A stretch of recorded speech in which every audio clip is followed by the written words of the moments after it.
presentation.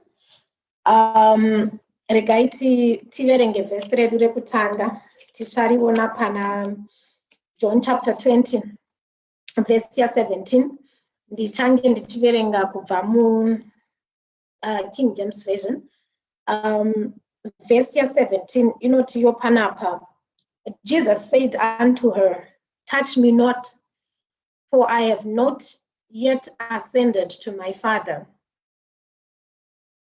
but go to my brethren and say unto them, I ascend unto my Father and your Father, to my God and your God. May the Lord add a blessing to the reading of his holy word. Now, Panapa chapter 20, ya John, verse 17, tinosangana na Jesu achitaura na Mary. After Mary aenda kuguva raJesu kuti vandomuzodza mafuta. Now, panoitika chiitiko chinoshamisa chekuti vanosvika mutumbi usisipo. Now, pane interest yangu zhinji kana kuti yakakura muzuva ranhasi ndepa verse 17. Now, Bible rinoti pavhesi 16 mushure mekunge Mary arecognize kana kuti arangarira izwi raJesu Kristu paanomudana, Mary anomhanya neexcitement achida kunobata muponesi. Asi ndo patinosangana na Kristu achitaura mashoko aya pavhesi 17 oti touch me not, rega kundibata nekuti handisati ndaenda kuna Baba. Now, mashoko aanotera kutaura ndiwo akanyanya kutikoshera pashumiro yanhasi yemangwanani. Anoti, but go to my brethren, enda kuhama dzangu unoti kwavari, ndinokwira kuenda kuna Baba vangu naBaba venyu, Mwari wangu naMwari wenyu. Now, ndauti tidzoke pacontext yenyaya iyi tinzwisise zviri kuitika. Now, tiri kutaura pamusoro paKristu amuka kubva kuvakafa. The greatest message yaigona kuudzwa vatumwa, yaigona kuudzwa madisciples, vadzidzi vaJesu, naMary atumwa kuna Jesu. Yaifana kuvaudza excitement kana kuti consolation yakanyanya ndeipi. Regai tidzoke kumashure zvishoma just after the crucifixion of Christ. Tinonzwisisa kuti that Friday Kristu achinoverwa,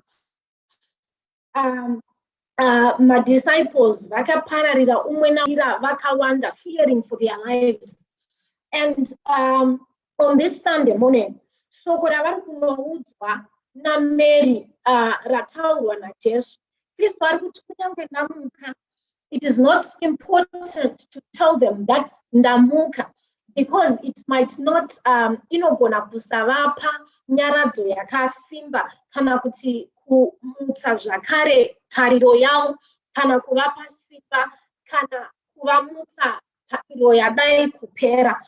Asi anoti ndaunovaudza mashoko aya kuti inini ndaenda, I ascend, ndiri kukwira kuna Baba vangu naBaba vavo, Baba vangu naBaba venyu, Mwari wangu naMwari wavo. Now, pane chimwe chinhu chakavanzika chakanga chiri mustatement iri kana kuti chakanga chiri mumashoko aya chaifana kunomutsa rimwe gwenya mukati mehana dzevadzidzi vaKristu rakanga radzimwa nekuda kwekuenda kwaKristu pamuchinjikwa.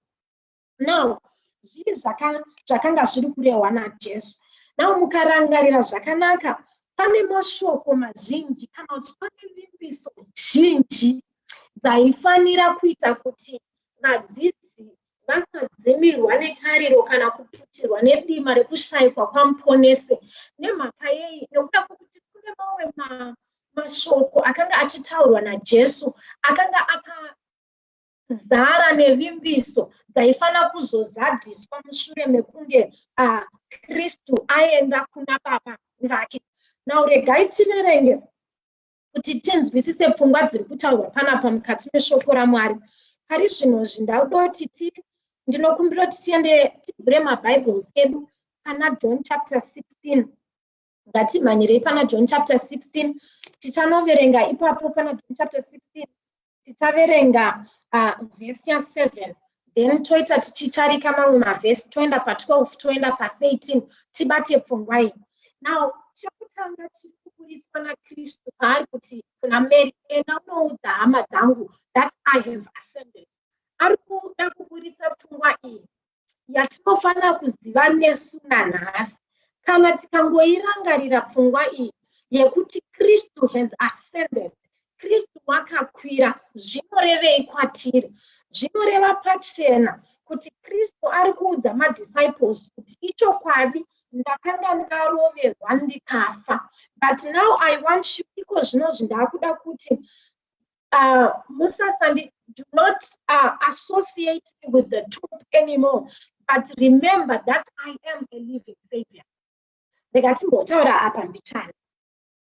Now, the life that we live, kararamiro katinofana kunge tichiita, o kararamiro kakanga kachifana kuitwa navadzidzi, kafungiro nekaitiro kawo kaizembera paposition yakanga iina Kristu at any moment.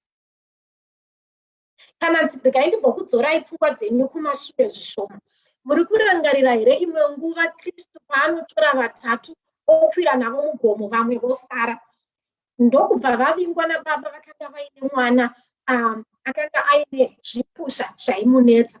Bhaibheri rinoisa pachena kuti vakomana vakanetseka nekuda kuzama kusunungura mwanakomana uyu kubva padhimoni rakanga richimunetsa kana kuti mweya wakaipa wakanga wakamusudza, to an extent yekuti Kristu paakaburuka ndiye akakwanisa kudzinga.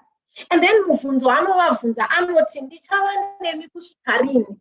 Zvazvaireva ndeizvi, ndezvekuti Kristu ari kuti the disciples pavaiziva a certain position where Christ is, zvaive nedirect impact pakurarama kwavo, even neeffectiveness yebasa ravo. When they were with Christ, shungu dzese dzaibuda, kuzorora kwese kwanga kurimo, they had no fear.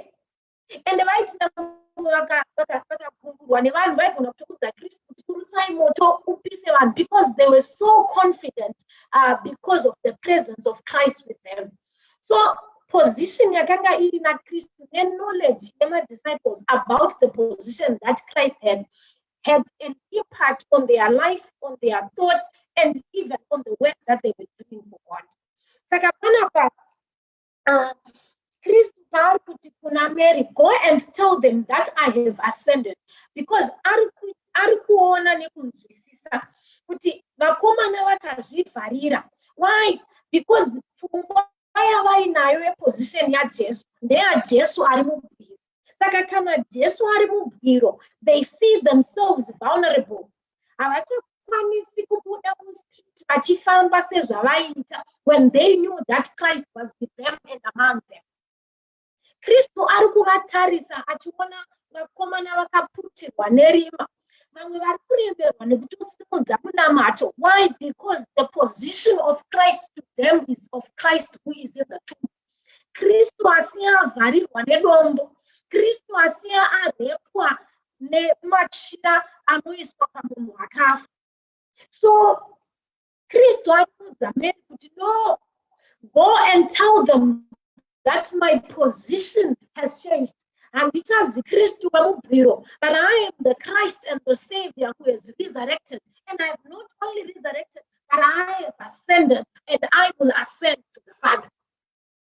Now, in Zwaimunzwe, if this kind of message was supposed to have an impact, yaifanira kuva nezvayaimomutsa mumadisciples, yaifanira kuva nezvayainochinja mumadisciples kana kuti muvadzidzi vaJesu.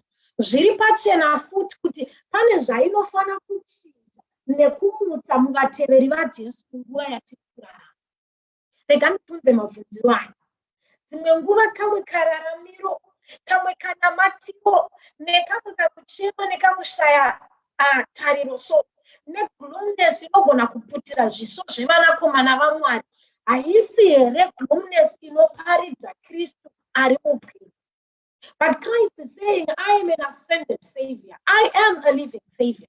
Saka kararamiro kafambiro kana matiro nekaitiro kanofana kuratidza kuti tiri kutevera Kristu wakamuka wakakwira.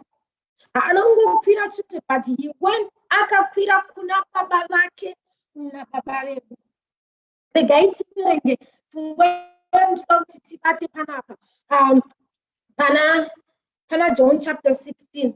Ndinorangarira imwe nguva I would always want to vision mubhuku raActs richitanga kutsanangurwa Kristu achitorwa pana Acts chapter 1 achiascenda kuenda kudenga, achikwira kuenda kudenga, madisciples achisara. Madisciples kana kuti vadzidzi vaJesu vapedza kupesana nemudzidzisi wavo wakanaka, vanomacha muJerusaremu vachifamba with boldness and courage inoshamisa, yakasiyana nekusvava kwavakanga vambori nako muponesi paakabviswa pakati pavo vakamusiya mugwiro vachidzokera kuguta. Regai tise muenzaniso wetsinhaniso idzi tidzibate.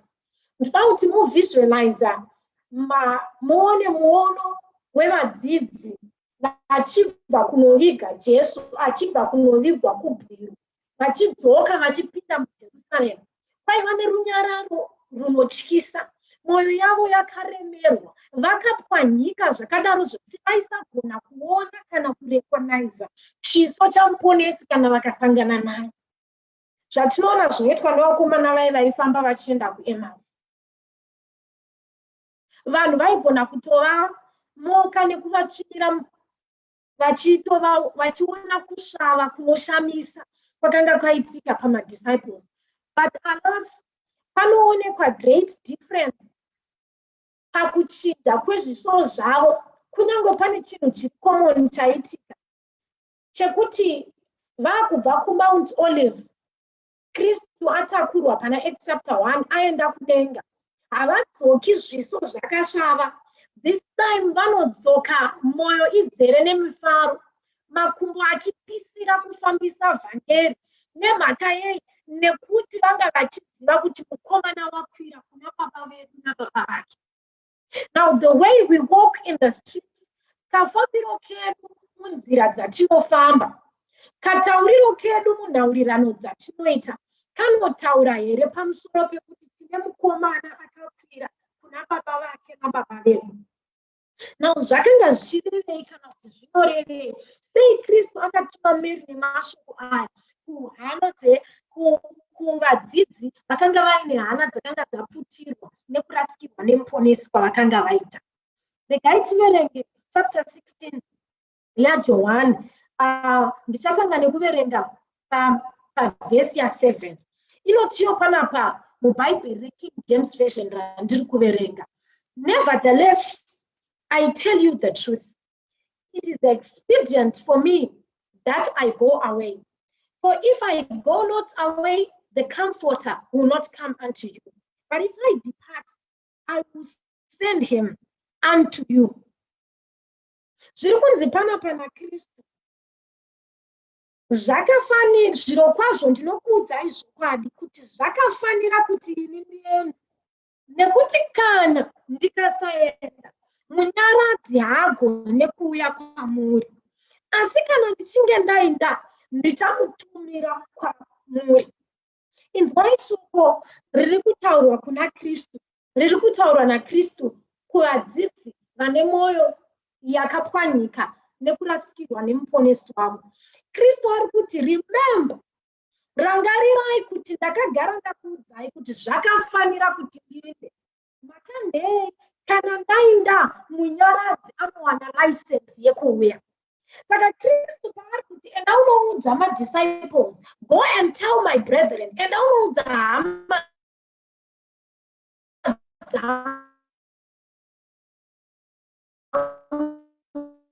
kuti ndinokwira. Ari kuti enda kwangu nekukwira kwangu ndokuari kuti atendai munzwe nyaya inonakisa. Kristu ari kuti gone are the days ekuti kana ndiri muJerusaremu vari mujerusarema ndo vanowana kudzirwa chete. Kana ndiri kumba kwaRazaro, vari kumba kwaRazaro ndo vanowana kudzirwa chete. Kana ndiri kuparidza kuGalilee, kumba kwaRazaro kuchipiwa vanogona kutonhorwa sekunge kusina muponesi. Saka Kristu ari kuti zviri nani ndiende, so that nyaradzo yekunyaradzwa kwevana vaMwari isave geographically affected. Kuti from wherever the child of God cries and makes a prayer, the Lord will send the comfort because Christ has ascended to the Father. Saka inzwai kunzwa vana vaMwari, taifana kuita cheer up vadzidzi vaJesu, taifana kumutsa mwoyo yavo, tinofana kumutsa mwoyo yedu mumazuva atiri kurarama ndechekuziva chinhu ichi, kuti tiri mumazuva emukomana akaenda. Saka mazuva emukomana akaenda mazuva ekunyaradzwa. Kati nzwai chinhu ichi, ukanzwa kuchitaurwa nyaya yekunyaradzwa, zvinoreva futi kuti pane kuchema kunoitika, because kunyaradzwa hakutangiri kuchema. Saka zvazviri kureva futi ndezvekuti mumazuva ekuenda kwemukomana, mumazuva ekutambudzwa nekushungurudzika kukuru, but Mwari ari kuti sungai mwoyo in every trial, nekuti mukomana akakwira munyaradzi aripo. Saka zviri kuitika zvinhu zviviri, kutambudzwa kuchikwira, kunyaradzwa kuchiwanda. Saka ndiwe unosarudza chaunoda kufokasa on. Do you want to talk more about the troubles and perplexities of this life, or do you want to talk more about the comfort that the Comforter is giving? Do you want to talk more about the peace that the peace giver is giving, or do you want to talk more about the boisterous waves that are disturbing the peace? Ndinorangarira imwe nguva pane mumwe mufananidzo waivapo weartist akanzi drawa kuti chii chinonzi peace, and in trying to draw what peace is, anodrowa shiri yakanga iri mudendere rakanga riri mumuti wakatenderedzwa nemafashama emvura, asi shiri ichiratidza kudekara yakagara zvayo pamusoro pemuti unoita semuchawira pasi nekuda kwekutsamwa kwemvura. Saka chinonzi runyararo hakusi kubviswa kwezvinobvisa runyararo, but runyararo kuwana kunyaradzwa pasina nyararidzike. What do you decide to talk about? Sehama yaKristu. Ina Kristu akakwira kuti munyaradzi adzike. This same message also inotituma pachena, inoisa pachena musengwa webasa rine vakasara mumazuva ekupedzisira, nekuti mazuva ekunyaradza. Ndosaka Paul achinyora pane imwe nguva anoti Mwari wekunyaradza kwose wakatinyaradza kuti tigogona kunyaradza vanotambudzika. Saka Kristu paari kuti nemadisciples kana kuti paari kuudza paanotaura naMary senhume kuti takura shoko kuhama dzangu kuti ndinoenda zvanzi, ndinoenda kuna baba vangu nababa venyu, ari kuti rangarirai kuti ndakati kana ndaita munyaradzi unouya. Saka zvinoreva kuti munyaradzi kana ouya unoda vekushandisa kuti anonyaradza vanoda kunyaradzwa. It's not the time to lock yourselves up and cry because of your problems. Haisi nguva yekunyora pasi nhona, haisi nguva yekumaka zvivi zvavanhu, inguva yekubatsirana nemunyaradzi kunonyaradza vanonyaradzwa, as he uses us as vessels of honor to bring peace and comfort to the world. Ndosaka Isaiah achizotaura imwe nguva anoti dzakaropafadzwa tsoka dzinounza vhangeri rerugare nerunyararo. Saka Jesu anga achivaudza kuti rangarirai kuti haisi nguva yekuzvivharira mukati muchinesa maronda enyu, inguva yekubuda panze kuti mweya waMwari uwane pekusvikira, kuti unonyaradza vamwe vanonyaradzwa vasati vagoziva pamusoro pemunyaradzi. Regai tiverenge pfungwa iyi tibata.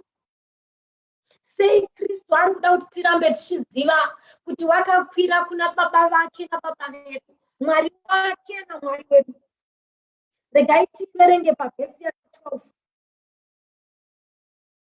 pachapter 7 iyoyo pavhesi ya12 inoti tiri kuverenga pachapter 16 yaJohn, sorry, tichaverenga pavhesi ya12 toverenga pavhesi ya13.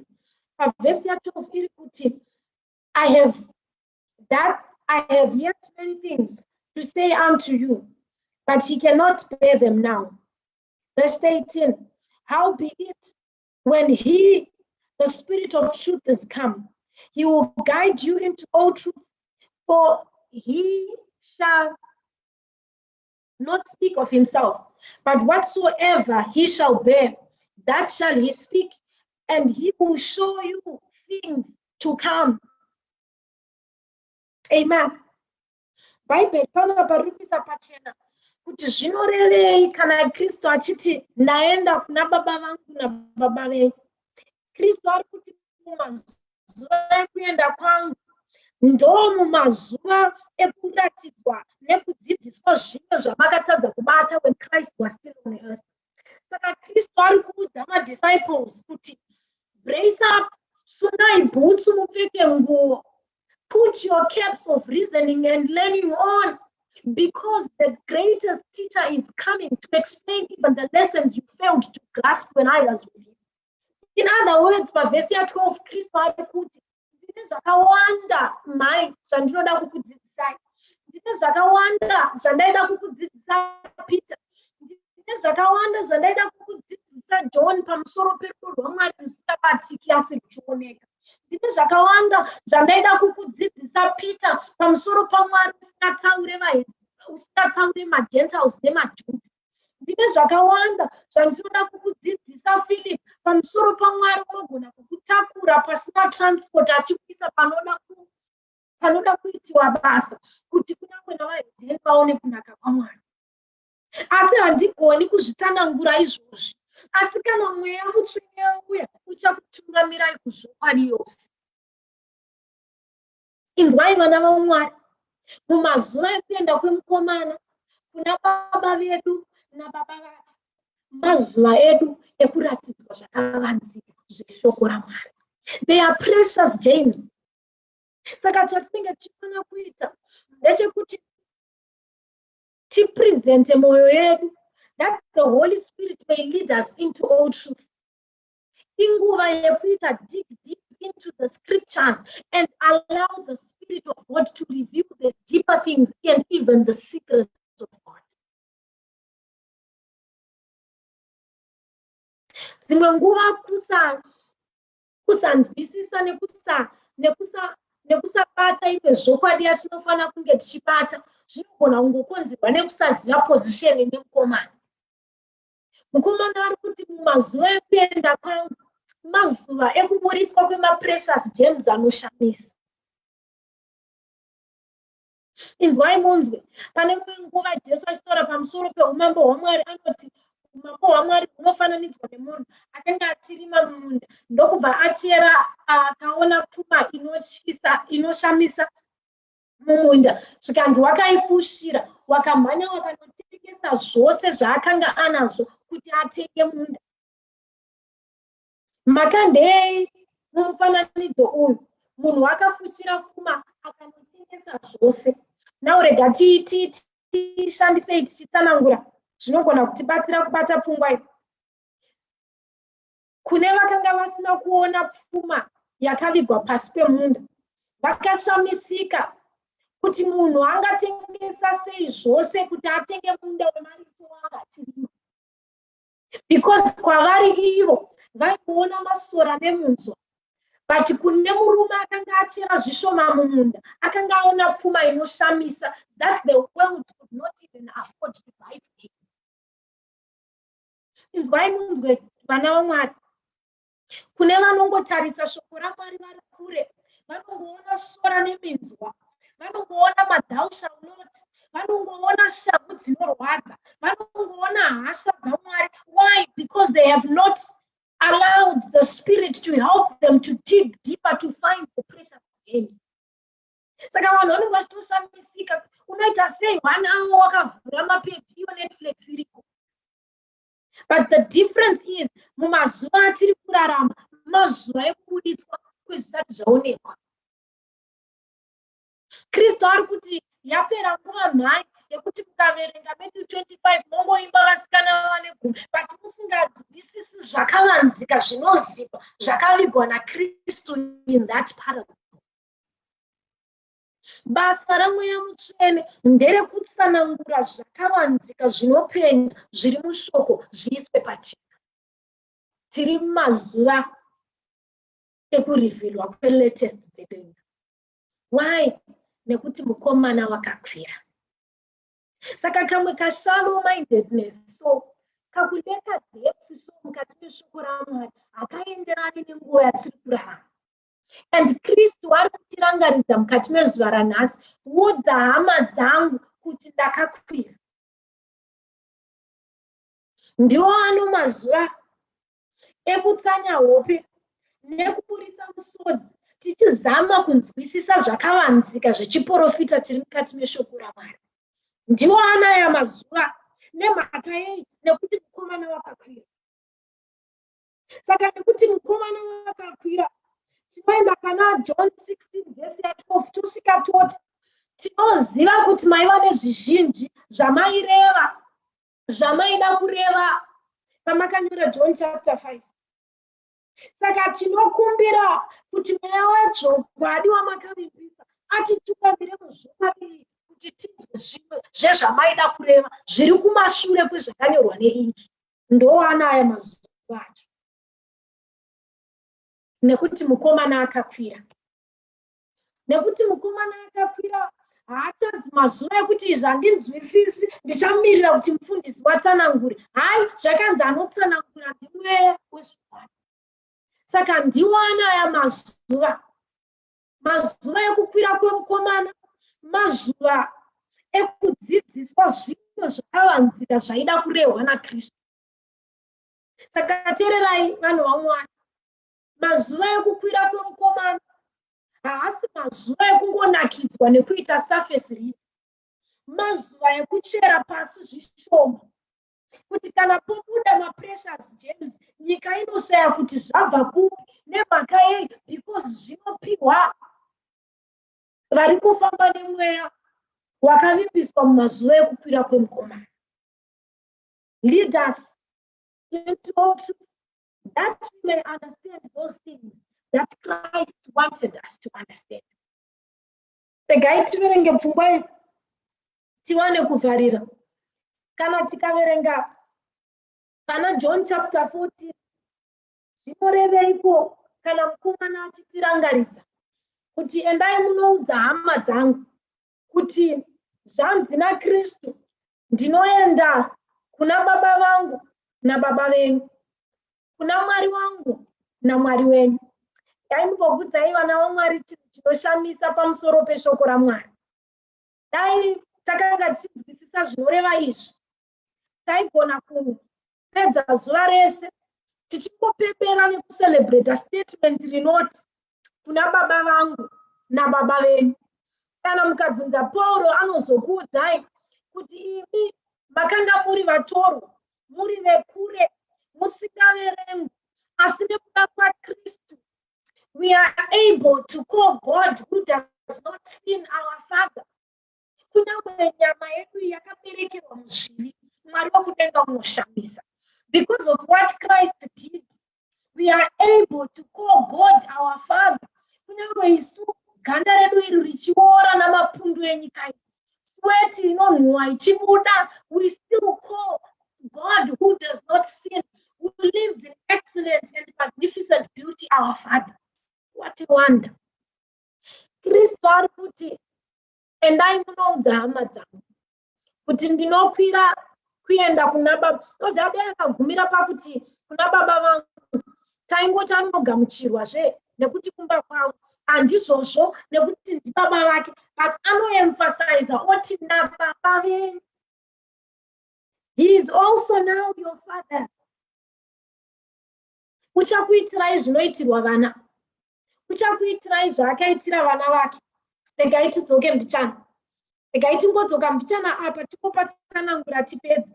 Now Kristu paari kuudza madisciples kuti ndiri kuenda kuna baba vangu nababa venyu, ari kuti kana zvimwe zvose zvikasameka sense kwamuri, kuti ndinorevei kana ndichiti Mwari ndibaba venyu. Rangarirai upenyu hwangu hwandakararama ndiri panyika. Baba vangu vari kudenga, zvavaindiitira ndo zvavachakuitirai. Vaimuitirei Kristu?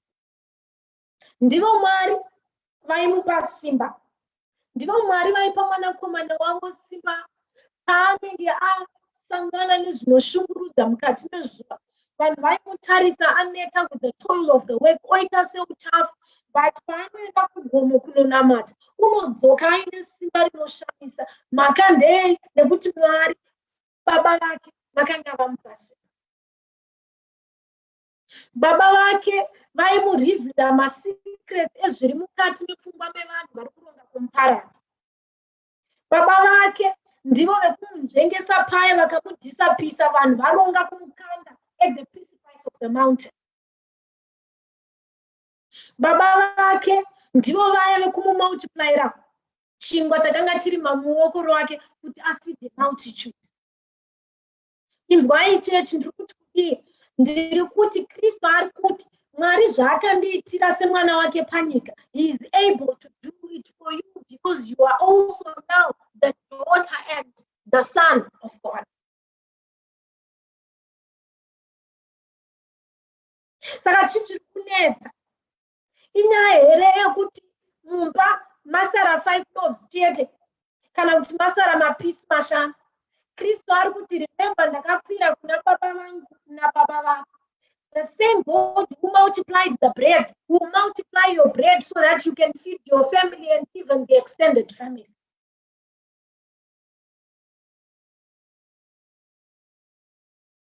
Regai tiverenge pfungwa iyi tiwane kuvharira nyaya yedu. Toda kumhanya pana John chapter 14. John chapter 14. Tichaverenga pavhesi ya 3. Vhesi ya 3 inoti,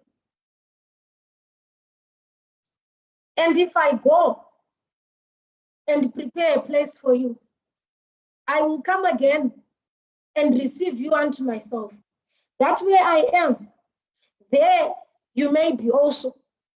Kristu anotaura pana John chapter 14:1 kuti mwoyo yenyu ngairege kumanikidzwa, tendai kuna Baba mutendewo nekwandiri. Vhesi ya 2 anoti, mumba mababa vangu mune nzvimbo zhinji dzekugara. Ngadai kwaisava kudaro, ndingadai ndaisakudzai, asi ndinoenda kunokugadzirirai pekugara. Pavhesi ya 3 ndo paanobva ati, kana ndichinge ndaenda kunokugadzirirai pekugara, I will come again. Ndinodzoka zvakare kuti ndizokugamuchirai, kuti pandinenge ndiri nemiwo mugovapo. Saka Kristu paari kuti endai kunoudza hama dzangu kuti ndakwira kuna baba vangu nababa venyu, ari kuti ndaenda kunokutsvagirai pekugara, ndaenda kunokugadzirirai pekugara. Saka kana muri panyika, raramai sevanhu vachagara kuri nani. Kana muri panyika, raramai sevanhu vachagara kunzvimbo iri nani.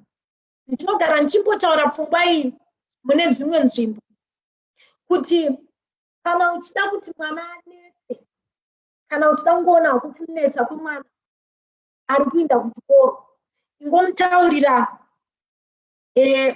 kwasara mavhiki maviri temu ichindopera kuti temu inotevera hauchadzidzi paya, takuwanira transfer, munoonerera.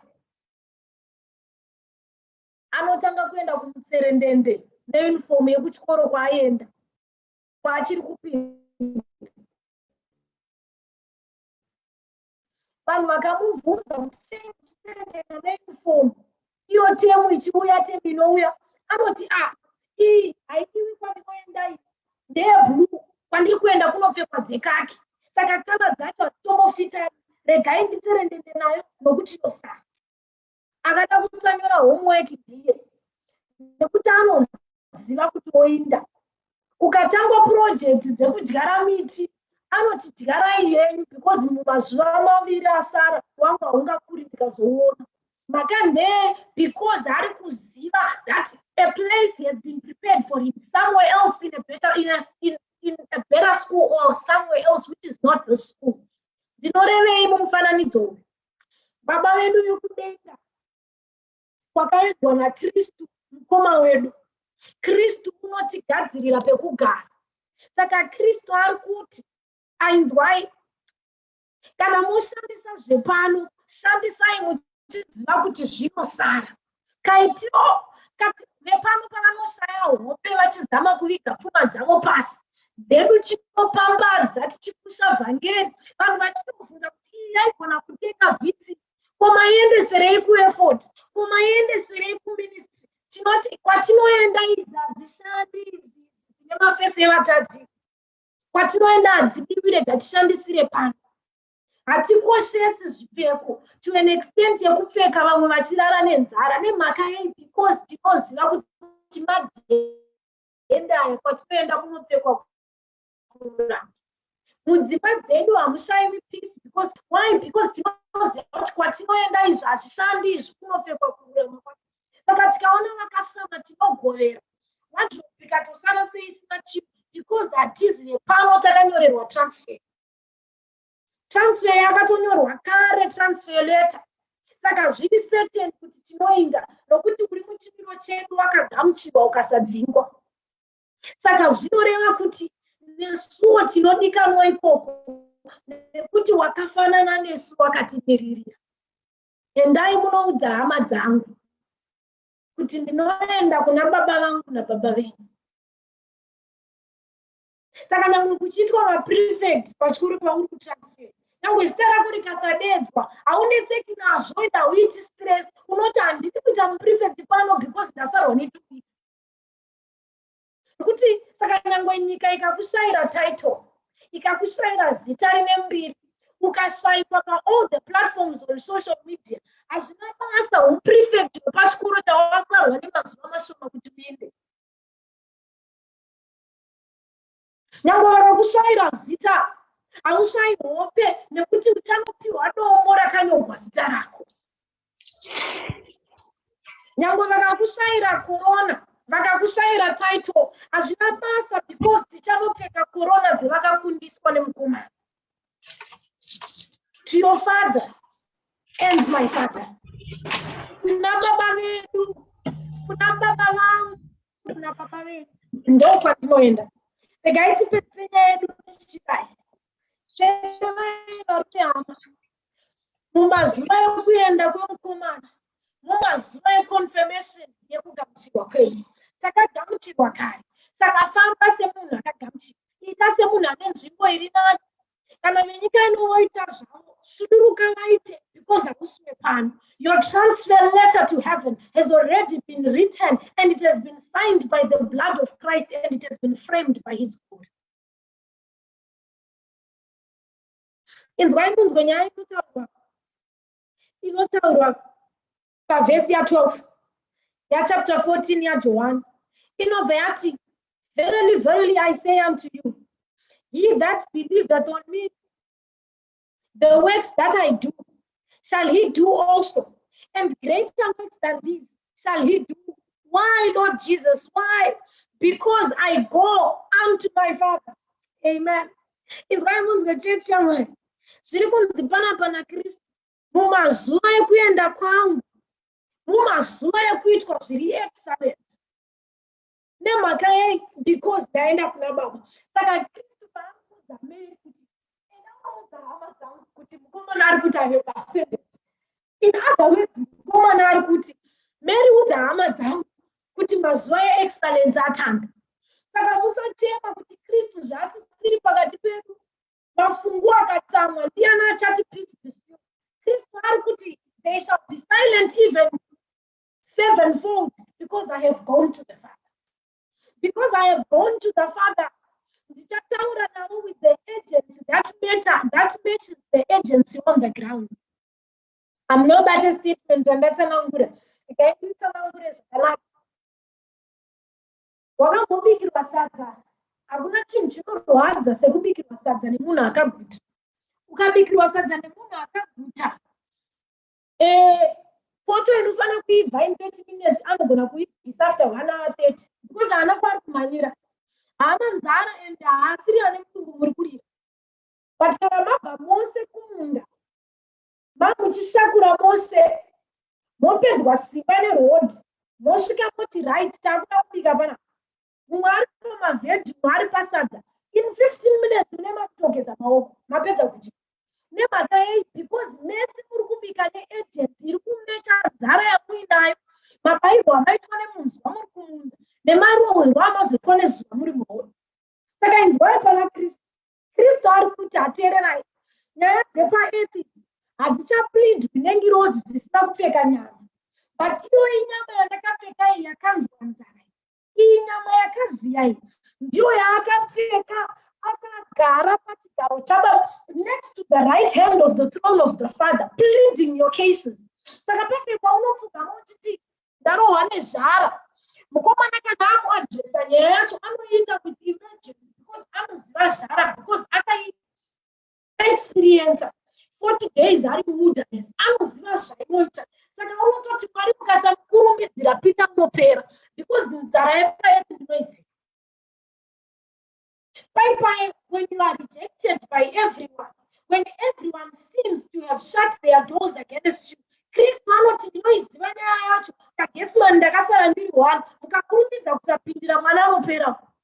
Saka nyaya yacho inorohwa neagents. Nemhaka yei? Because akafanana nesu, who was tempted like us in all things, the one who bears our infirmities is pleading the case. Saka nyaya dzaari kutaura hasina yese. That's why we are living in the days of excellence. When he responds, he acts with excellence. When he intercedes with excellence. Saka Jesu ari kuti enda unoudza hama dzangu Mary kuti haachazi mazuva emediocrity ano, mazuva eexcellence. Excellence in what? Excellence in character. Mazuva ekufamba upenyu hwakati twasa nekuti wakarurama wakakwira nekuda kwenu. Kristu ari kuti mazuva eexcellence. Excellence in what? Excellence even in doing the work of the Lord. Doing it thoroughly with almighty and power and zeal that is ignited by the fire that comes from heaven. Excellence in what? Excellence in even knowing and understanding the word of God. Timothy anotaura imwe nguva kuti study. Timothy anotaura imwe nguva mutsamba yake inonyorwa naPaul achiti study to show yourself approved, a workman that needed not to be ashamed, rightly dividing the word of truth. Excellent understanding of the word of God. Excellent interpretation. Excellent power, because we are living in the powerful days. Mwari haana kuita mistake. He saved the best for the last. We are living in the days of the excellence, where the Spirit of God is leading the salvation of men.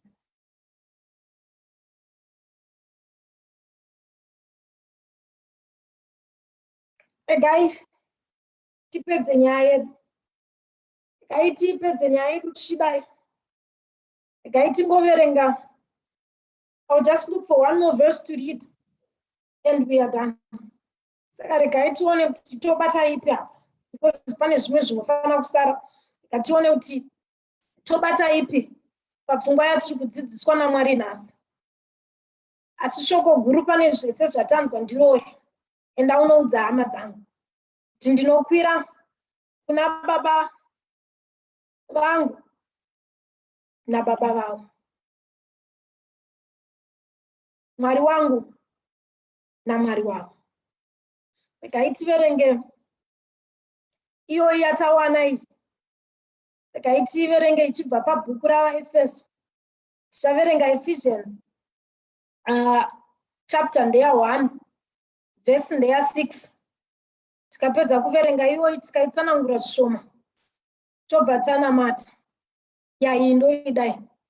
Ephesians chapter 1 verse 6 inoti iyo, to the praise of the glory of his grace wherein he has made us accepted in the beloved.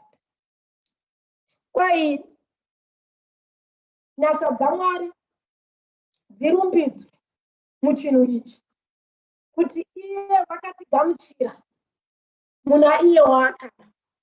Mukaverenga Bhaibheri, Kristu achibhabhatidzwa, zvinoisa pachena kuti wakati achibuda mumvura kwakanzwikwa izwi rakati, uyu ndiye mwanakomana wangu wandinofarira. This is my beloved son in whom I am well pleased. Saka Ephesians ari kuti we are accepted, tinogamuchirwa muna iye unodikanwa. Ngainditsanangure zvazviri kureva izvi tibva tanamata. Inzwai chechi yaMwari. Bhaibheri riri kuti nekuti Kristu wakagamuchirwa, Mwari wakatigamuchira kwaari muna Kristu, zvekuti kutiramba it's an impossibility. Haagoni kutiramba nekuda kwekuti wakatigamuchira muna Kristu.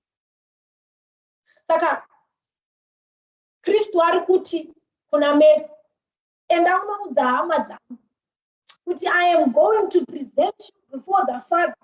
Now because the Father is my Father and he has accepted me, automatically you also become his son and his beloved.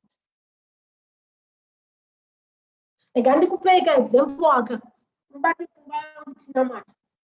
Kudhara patsaikura tichiri vadiki, ndinorangarira nyaya yagara ichiitika zvikuru kumba kwedu. Kwaiva nomumwe mwana wamai vangu vandisingagoni kuzotaura nezita, asi chaiva pachena pamba kuti ndiye waiva mboni yamai nababa. Waidikanwa zvaityisa to an extent yekuti zvaakumbira vabereki vaigona kusamurambira. Vaiti nango vakada kuramba vakaona misodzi pamaziso ake, vaizama kumupa zvaakumbira kuti asachema. She was so dear to them. They loved her. Especially my father loved her so much. Saka tisati tanyatsobata metsi yacho, taimboitawo dzungu tichizvivimba, tosvika tonoka padhoo mai nababa, topinda mumba yavo yokuvata, topresenta chikumbiro chedu, tobuda imomo takashuwa, taudzwa kunzi izvozvo hazviiti. Saka zvaiitika mazuva anotifambe bhati ndakaobserva ndikaona kuti aiwa mani, kana uyu akaenda hakuna no inouya. Saka zvandakuita inini ndakufana kukonvinsa anodiwa kuti atende zvandiri kuda kukumbira. Kana akunokumbira iye aisati tsitsi ari kuti ainokumbira achiti baba ndiriku. Baba vaibva vakurumbidza kumuitira because aiva favorite doctor wavo. Mabata pfungwa, inzwai zvandiri kutaura. Kristu ari kuti ateererai, I am the beloved. Saka whatsoever that you ask for, pakukumbira kwenu chinamata kuna Mwari, ask in my name because I have gone to the Father. Nditori pana Baba, ndinavo. Kana ndopresenta maissues, ndinomapresenta seangu kunyange ari enyu nekuti Baba ndewenyu. Inzwai munzwe, wakadiwa wakafanana nezvo has gone to the Father on our behalf. Saka chakungodiwa chete, if we ask for anything in his name, in the mind and the spirit of Christ, mupfungwa nemumufambiro nemuonero waiye akadiwa, we know that asingarambirwe akaenda. Ndosaka Pauro achizonyora achiti vimbiso dzese ndihongu muna Kristu. Because the Father's favorite is by the Father's side.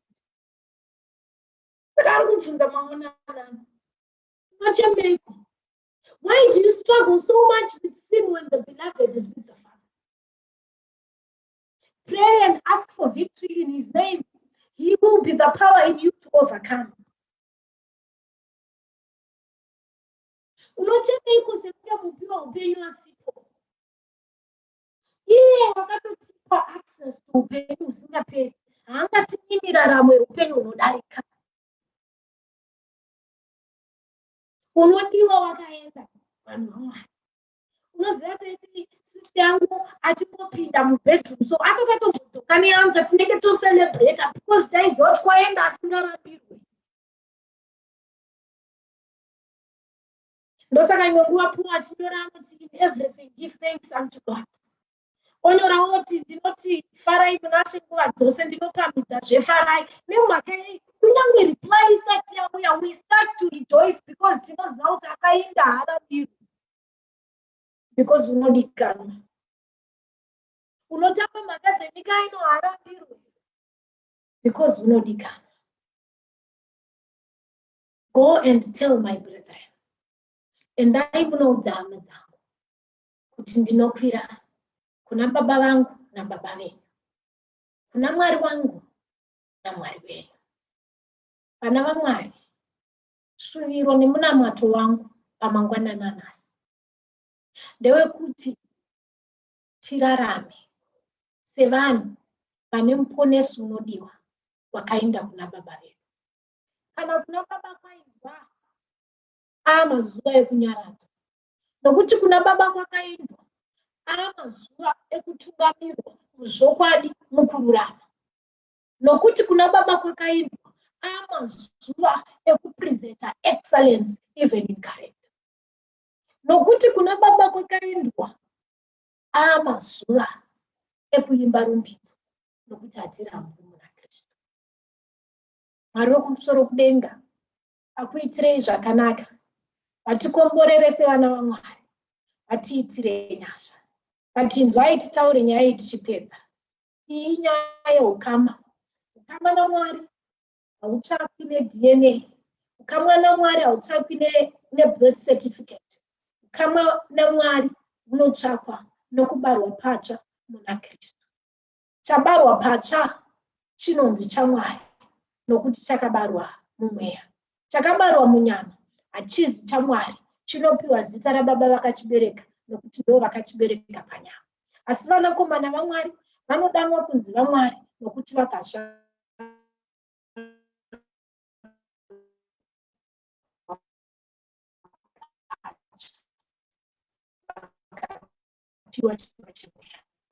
chiri active. Mary achiudzwa painotanga nyaya yaKristu mwana anonzi mweya waMwari uchava pamusoro pako ugozvara mwana waMwari. It is the Spirit of God that gives birth to the Son of God. And it is the Spirit of God that will continue to bring birth to the sons of God on earth. Munamato wenyu here pamangwanana kuti Mwari, may my life be in accordance with the position of the Son to my Father and your Father. May you be my Father. May you be my God. Shall we pray? Baba vanodikanwa vari kumusoro kudenga, tinokutendai mazvita enyu Mwari nekutaura kwatiri. Tinokutendai nekutirangaridza pamusoro paKristu wakatida akazvipa nokuda kwedu. Tinokutendai pamusoro paKristu wakakwira kudenga nekuda kwedu, ari mukati menzvimbo tsvene-tsvene kutitengera kururama kunobva kwamuri. Mwari wekudenga, may the Spirit of God be upon us. Tinonamatira kuti mweya wenyu mutsvene ushande basa rinoshamisa matiri, to work in us that which is well pleasing in your sight, that we may be formed in the true image of godliness. Nekuti Kristu vari kudenga, tinokumbirawo kunyaradzwa kwevose vane mwoyo yakapwanyika, kune vane madisappointments, kune vane mwoyo inobvunda nekutya. Mweya mutsvene munyaradzi vaitireiwo zvinoshamisa. Tinonamatirawo kuiswa pachena kweshoko renyu, kududzirwa kweevhangeri kunoshamisa nekuda kwekuti Kristu wakakwira kudenga. May you continue to lead us as a church and as individuals into all truth. Tipewo hana dzinobvuma dzinogamuchira, tipewo pfungwa dzinoda kuchera muzvakavanzika nepfuma huru yekudenga. Tiitirei nyasha above all things, utibatsire kurarama sevanhu vakamirira kuinda. Tinokutendai Mwari, manzwa munamato wedu nekuti tanamata muna Kristu asingakundikani. Amen. Mwari wekudenga akomborere kuverengwa nekududzirwa kweshoko rake.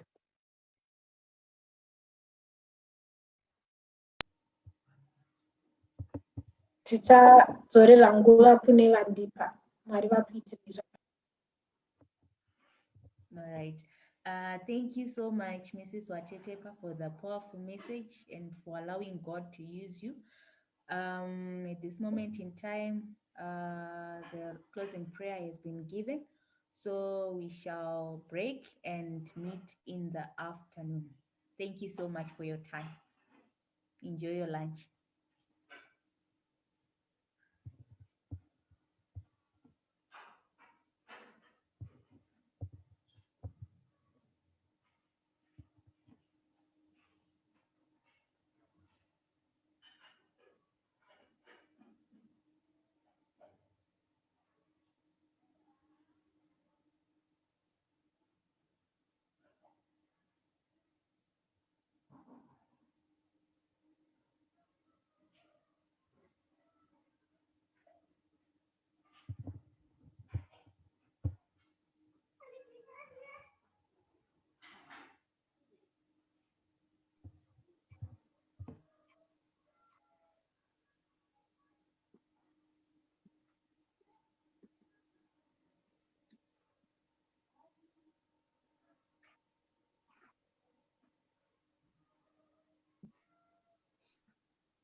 Vanhu vari ngobuda vakanyarara kuzvandwa.